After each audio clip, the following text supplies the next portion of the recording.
without actual division show that 1,30,013 is divisible by 13। तो divide करना नहीं है और बिना डिवाइड किए हुए बताना है कि ये नंबर 13 से डिविजिबल है। तो चलें पहले इस नंबर को कॉपी करते हैं, 1,30,013। तो इस नंबर को अगर मैं ब्रेक करूं तो मैं लिख सकता हूं 1,30,000 प्लस 13, यूँ लिख सकता हूँ ना। अब इस 1,30,000 को आप लिख सकते हो 13 मल्टीप्लाइड बाय 10,000 प्लस इस 13 को आप लिख सकते हो 13 मल्टीप्लाइड बाय 1। आई होप समझ पा रहे हैं आप। अब आप देखो 13 यहाँ है और 13 यहाँ है, तो आप 13 ले सकते हो कॉमन। ओके, तो 13 अगर आपने ले लिया कॉमन तो इस फर्स्ट पार्ट से आपके पास बचेगा 10,000 एंड सेकेंड पार्ट से आपके पास बचेगा 1। तो ये हो गया 13 मल्टीप्लाइड बाय 10,001। तो आपको साफ साफ दिख रहा है कि 13 इंटू समथिंग का मतलब कि ये जो पूरा नंबर है, मतलब ये पूरा नंबर, मतलब ये पूरा नंबर, मतलब ये नंबर, मतलब ये नंबर 13 से डिविजिबल है।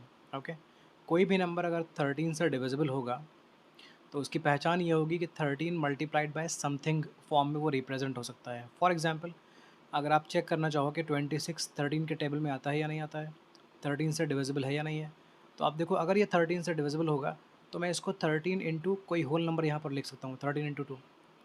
फॉर एग्जाम्पल 65 13 से डिविजिबल है या नहीं है, तो इसके लिए आपको ये चेक करना होता है क्या ये 13 इंटू समथिंग 13 इंटू किसी होल नंबर में रिप्रेजेंट कर सकते हैं इसे। यस, 13 इंटू 5 में। तो अगर आप किसी नंबर को 13 multiplied by some whole number की फॉर्म में रिप्रेजेंट कर सकते हो तो वो नंबर 13 से डिविजिबल होता है। वापस से समझ लो, मेरे पास ये नंबर था, मैंने इसे ब्रेक करके लिखा हुआ है 1,30,000 प्लस 13। अगर आप ऐड करोगे तो ये वही नंबर वापस से बन जाएगा। इसके बाद 1,30,000 को मैंने 13 इंटू 10,000 लिख दिया है, मल्टीप्लाई करोगे तो वापस आपको 1,30,000 मिल जाएगा। और 13 को 13 मल्टीप्लाइड बाय 1 लिख सकते हो। अब 13 यहाँ और 13 यहाँ कॉमन मिल गया आपको, तो ब्रैकेट में बचेगा यहाँ का 10,000 और यहाँ का 1। ब्रैकेट में जो नंबर्स हैं इनको अगर आप ऐड कर लोगे तो आपको 10,001 मिलेगा। अब क्योंकि ये number 13 multiplied by some whole number है, ये एक होल नंबर है, तो इसका मतलब ये है कि ये पूरा नंबर 13 से डिविजिबल है। ओके, सो इसके आगे आप लिख दोगे hence 13 lakh, sorry 1,30,000, 1,30,013 is divisible by 13. Hope you have got it.